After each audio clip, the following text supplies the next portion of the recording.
Doctors of Reddit, what is a 1 in a million chance thing about your patient you have witnessed? I'm a speech therapist, speech language pathologist. I was a student when I saw a person who had fallen 30 feet through a disused factory roof. They had skull fractures, multiple strokes, multi-organ trauma and multiple spinal fractures and had a tracheotomy. I was there to assess speech and review eating and drinking. Reading their notes, I imagined there would be serious issues. They were able to eat and drink with only slight texture modifications. They could speak using a speaking valve and had no aphasia, problems with understanding or finding words, or dysarthria, unclear speech. They seemed slightly amused and bored of my assessment, took my notebook and pen and wrote "I can write too" in flawless handwriting and handed it back. I finished placement not long afterwards, but they were expected to make a full recovery. I had to tell a 104-year-old patient that he was only the third oldest patient on the ward. He was really disappointed. The other two suspiciously died later that night. Not rare, actually the opposite, but something we don't see too often. I had a patient with early stage pregnancy and some minor bleeding. I did ultrasound and saw normal fetus but no heartbeat and told her that it was likely due to pregnancy just being at an early stage. I checked her ovaries and told her that I could print a picture of the fetus. I moved the scan back to the fetus and there was a clear heartbeat. During the minute or so that I was scanning the ovaries, the heart started to beat. I'm a nurse, and this happened at the hospital I work at. In the car park, a staff member got out his car and it started rolling. He reached in to pull the handbrake. From where I was sitting in my car, I didn't notice anything other than the car move, and the guy jumped back in his car. A few minutes later, a lady walks by and starts screaming. Turns out he had been pinned half inside his car by his car door, as his car had rolled towards the car next to him. He was unconscious, blue, not breathing. A bunch of us tried breaking into the car next to him to move it, and eventually when there was about 20 of us, we actually managed to push his car back enough for PPL to pull him out. Luckily this happened at a hospital, so the crash team had already been called. They did CPR. He lived. I have a somewhat rare condition called hemicrania continua, a migraine headache on one side all the time. I have an stimulator implanted to interrupt the signals. It was an amazing thing to have it turned on after surgery and be headache free. I was lucky to live near the #1 doctor for the syndrome. We walked in and he knew at once what it was. It took 5 years to get approved for the implant. My mother, now retired, was a GP in the middle of nowhere, in southwest France. In the early 90s, she had her first HIV cases. With the med at the time, they did not last long, except one, clearly HIV, but not developing AIDS at all. He was one of the few people with natural immunity.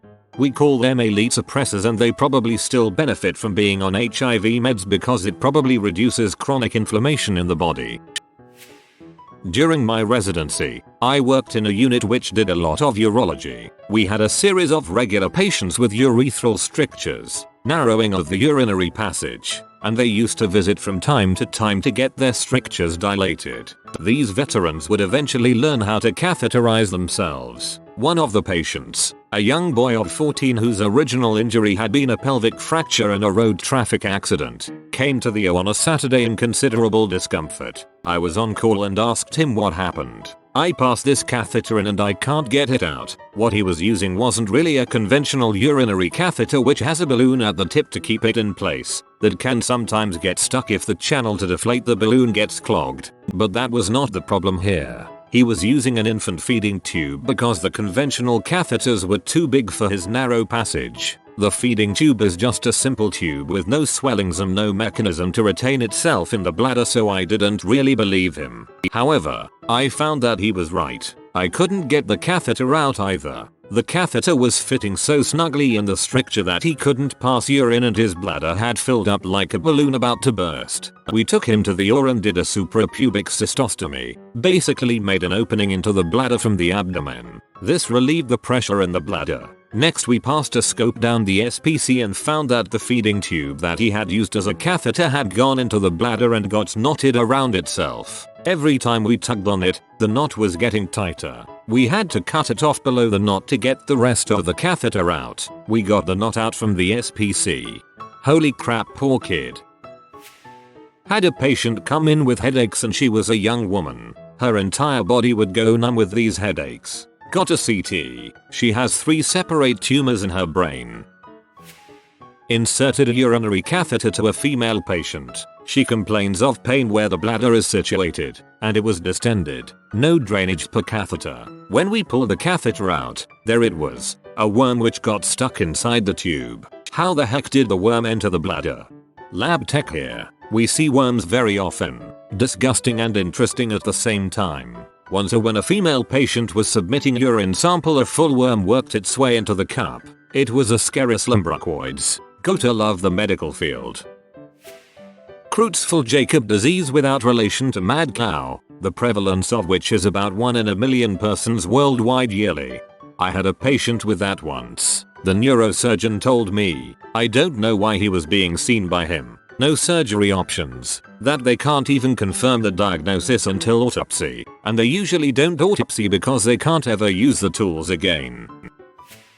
Seen a patient whose triglycerides were so high that it gave him pancreatitis. They talk about it in the textbooks, but it is extremely rare. It was due to a combination of causes, including drugs he was taking for HIV. Now the crazy thing was when we drew blood it actually separated and there was a supernatant of fat that you could see in the vial.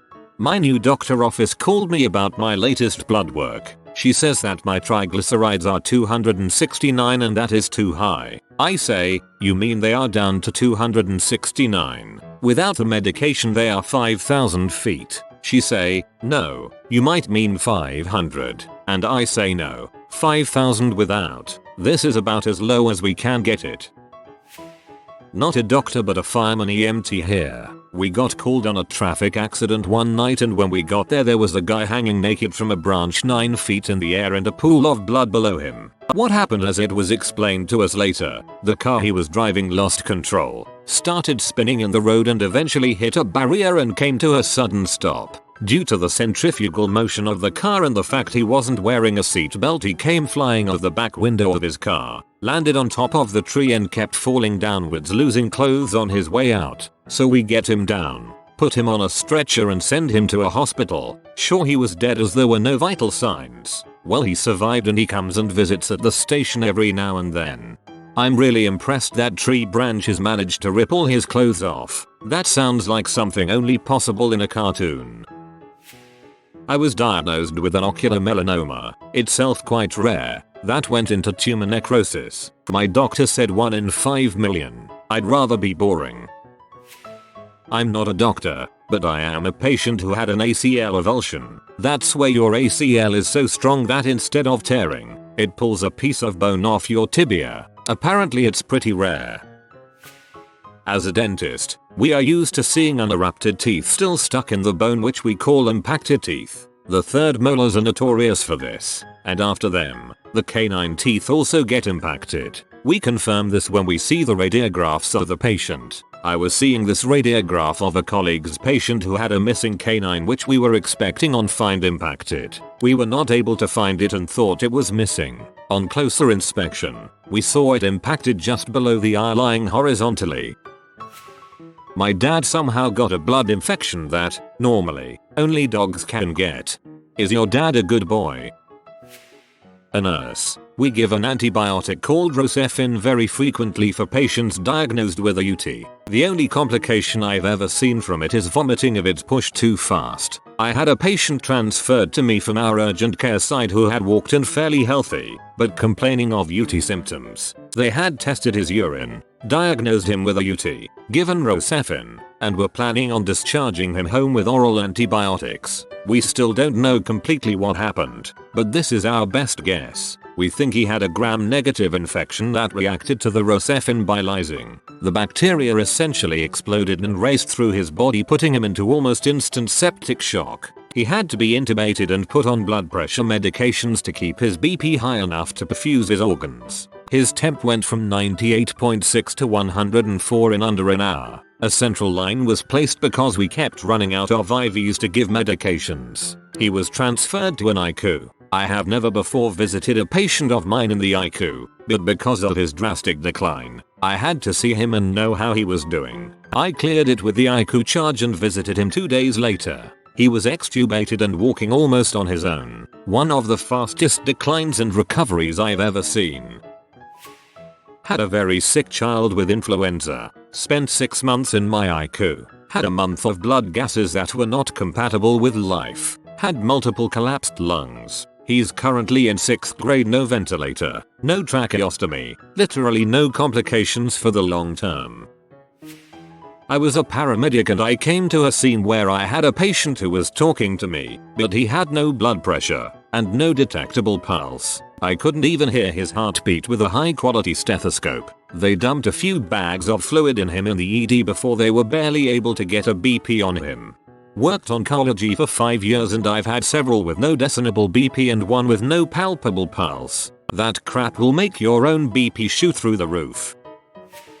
Had a veteran patient who had spina bifida on his problem list. Somehow he had made it though 20+ years in the military and didn't get diagnosed with spina bifida occulta, which is present at birth, until after he got out. Have also seen atrial intramural hematoma, blood between the tissue layers of one of the upper heart chambers, myxedema coma, end-stage hypothyroidism, which is quite rare in modern times, mid-aortic syndrome, calcified blockages of the major blood vessel of the body, looks like coral on a CT scan. In an adult veteran, it is usually a childhood condition. This was years ago. Saw a teenager, 16 or 17, have a heart attack. Jacked athletic kid with 8-pack abs fell on the ground clutching his chest during basketball practice. Everyone in the pediatric thought it was a panic attack except for the adult resident who said, "I've seen hundreds of heart attacks. He's having a heart attack. Don't ask me why, but that's what this looks like." And that's what it was. He had an inborn anomaly where one of coronary arteries coursed between the pulmonary artery and the aorta.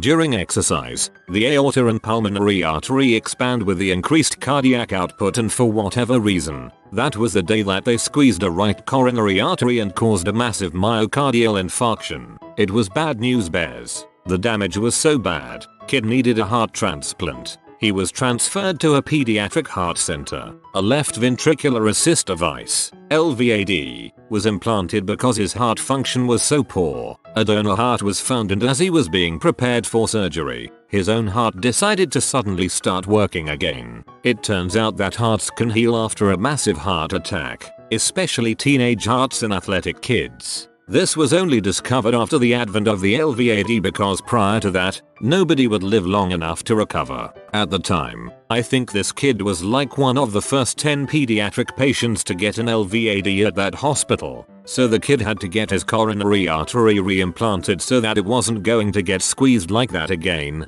but he got to keep his heart, and I hear he recovered and returned to playing basketball. Get his coronary artery reimplanted. I'm imagining you fishing it out of the wastebasket and fetching a stapler. Story from last year. After a pretty uneventful pregnancy, a woman goes into labor but it doesn't advance as quickly as it should, so she gets a secondary cesarean section. Standard procedure. The baby gets out and its eyeball is almost pressed out of the eye socket. Everybody is in shock. The parents start crying. We don't know what to do. Turns out the child had a huge tumor of the temporal lobe which pushed the eye out. We later analyzed the ultrasound pics and the tumor was already there, so it just got overlooked. Brain tumors in neonates are even rarer than 1 in a million. It's actually 0.3 per million, so I hope I'll never see such a case again. My research lab works on exactly these kinds of cases. Embryonal tumors are a nightmare for the family, but from a science standpoint, one of the remaining unknown frontiers, so to speak. One of my patients nearly died from an amniotic embolism while she was in labor. It's so rare that the only way to diagnose it is by ruling pretty much everything else out first. It's essentially when the amniotic fluid accidentally passes into the mum's bloodstream. She had a cardiac arrest and we did CPR while doing an emergency C-section. She is slowly recovering but has lost most of her brain function. Holy crap. I am very glad I didn't know about that when I was pregnant. That is absolutely terrifying. I once saw an IV drug user who managed to break an old needle off in his vein when injecting and presented with chest pain. It was only when we were doing an angiogram we noticed the needle fragment embedded in his heart. I've never seen this before or since. I once saw a newborn baby who was a true mix of sexes, intersex. I was part of the meeting with the top pediatricians discussing the case. The patient's sex was clinically indeterminate from external genitalia. MRI showed one ovary and half a uterus on one side and a partially descended testicle on the other side. To decide once and for all, they used genetic analysis to analyze the chromosomal makeup. However, this showed a 50-50 mosaic of cells, some of which were XX, female, and some of which were XY, male. A very confusing case as to what to do next. Unfortunately, I was unable to follow this one up. I'm a vet. It wasn't the patient so much as the owners. A dog was brought in because it was giving birth. The only thing was that it was male. The woman, late 30, was screaming that she sees the head. In reality, those were his testicles. In the end, I had to sit and explain to her about the birds and the bees. I was a nursing student years back, and many of the students in my year thought that women pee out of their bags. Some of the people who believed this were old enough to have grandchildren. I'm the patient, but I have a type of mesothelioma that's extremely rare, pelvic cystic mesothelioma. I'm the 154th known person to ever have it. Sorry to hear that you're part of an incredibly exclusive club. Best of luck to you going forward. Medical student here. Had a 13-year-old who presented to our service with a heart attack. After we worked him up, it turns out when he was a toddler he had unidentified Kawasaki's diseases that went untreated. One of the complications is coronary artery aneurysm, which in his case clotted over and caused the heart attack. Overall, he got better but has to be on blood thinners for the rest of his life. My aunt and uncle-in-law are both doctors. Once, she was lying on his stomach and she heard something odd in his pulse blood flow. Went to the hospital that night and he had surgery to resolve an blockage, which if it had ruptured he would have been dead in 10 minutes. All by pure chance. A guy with chronic kidney disease came to the OR in a delirious state. His consciousness rapidly declined and he went into cardiac arrest. Spent 7 minutes doing CPR while we corrected his potassium levels. The cause of the arrest. He recovered with no long-term brain damage, which is very unlikely to happen when you spend that much time brain dead. Some weeks ago we played a match of table tennis and he was okay. Good stuff. My father is an anesthetist. I remember his 1 in a million way more rare actually thing happened when I was like 13. He was knocking a patient out for the surgery, did the pre-op stuff. The woman's consultation earlier showed no flags for anything major. She had a reaction, which can happen, such as malignant hyperthermia, but this wasn't that. Her reaction to the medication was where her own skin started to split and peel away from her body in large chunks. Her own body was rejecting her skin. The woman spent quite some time recovering. There was an investigation into the whole thing, but everything was done by the book and there was no reason for this to happen. The drug company was contacted and they had never heard or seen about this happening with any of the drugs. Drugs were taken and retested. This went on for a while. Turns out it was an allergic reaction to the drug and it's just the way it presented. It was so extremely rare no one had seen it with the drug that has been in use for decades all over the world. My father ended up writing a paper on it. Sounds like some extreme version of toxic epidermal necrolysis, but this usually takes several days to kick in. Don't quote me on that, not a dermatologist here. It's just stuff I remember from med school. Not a doctor but a nurse. I work with a patient with CCHS, also known as Ondine's curse. It affects around 1,200-2,000 people worldwide. You know how you can generally breathe without even thinking about it? Well, people with CCHS can't do that. They are generally either on a ventilator or hooked to diaphragmatic pacemakers. It sends an electric pulse to their phrenic nerve, which then causes their diaphragm to draw a breath. Or they can do something called sprinting, which is just being off equipment for a few minutes at a time. If they focus on it, they can usually breathe in their own. There are a few other problems that are common besides just breathing, but I don't feel like listing them off. The most interesting part to me is the lore. According to French and German mythology, the nymph Undine discovered that her husband had committed adultery because he had promised his every waking breath to her. She cursed him that so long as he was awake he could breathe, but if he ever fell asleep he would stop breathing and die. If you are new to the channel, you can subscribe. I publish new videos every day. Until then, check another video.